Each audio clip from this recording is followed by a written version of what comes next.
بسم اللہ الرحمن الرحیم۔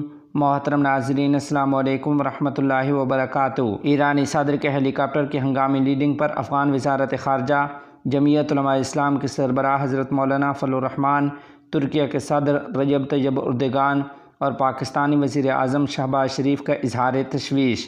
تفصیلات کے مطابق جمعیت علماء اسلام کے سربراہ حضرت مولانا فضل الرحمان صاحب دامت برکاتہم العالیہ نے اپنے پیغام میں کہا ہے کہ ایران سے آنے والی خبریں تشویشناک ہیں۔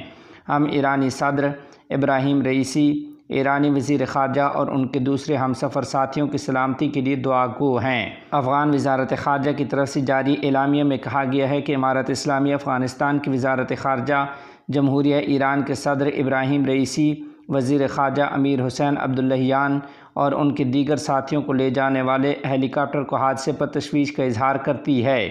امید کرتی ہے کہ ریسکیو ٹیمیں صدر رئیسی، وزیر خارجہ اور ان کے ساتھیوں کا پتہ لگانے میں کامیاب ہوں گی۔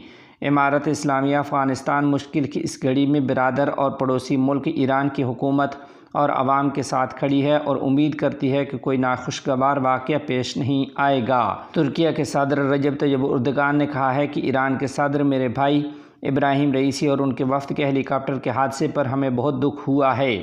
ہم اس مشکل وقت میں ایرانی حکومت اور عوام کے ساتھ ہیں۔ ہم ایرانی حکام کے ساتھ مکمل رابطے اور ہم آہنگی کے ساتھ اس واقعے کے بارے میں لمحہ بلمحہ معلومات حاصل کر رہے ہیں اور یہ کہ ہم ہر قسم کی ضروری مدد فراہم کرنے کے لیے تیار ہیں۔ صدر رجب طیب اردگان نے کہا کہ میں اپنی قوم کی جانب سے اپنے پڑوسی، دوست اور برادر ایرانی عوام اور حکومت کے لیے نیک تمناؤں کا اظہار کرتا ہوں اور امید کرتا ہوں کہ جناب صدر اور ان کے وفد کے بارے میں جلد از جلد اچھی خبریں موصول ہوں گی۔ پاکستانی وزیر اعظم شہباز شریف نے کہا ہے کہ ایران سے عزت مآب صدر ابراہیم رئیسی کے ہیلی کاپٹر کے حوالے سے افسوسناک خبر سنی۔ اچھی خبر کا بڑی بے چینی سے انتظار ہے۔ شہباز شریف نے کہا کہ ہماری دعائیں اور نیک تمنائیں عزت مآب صدر رئیسی اور پوری ایرانی قوم کے ساتھ ہیں۔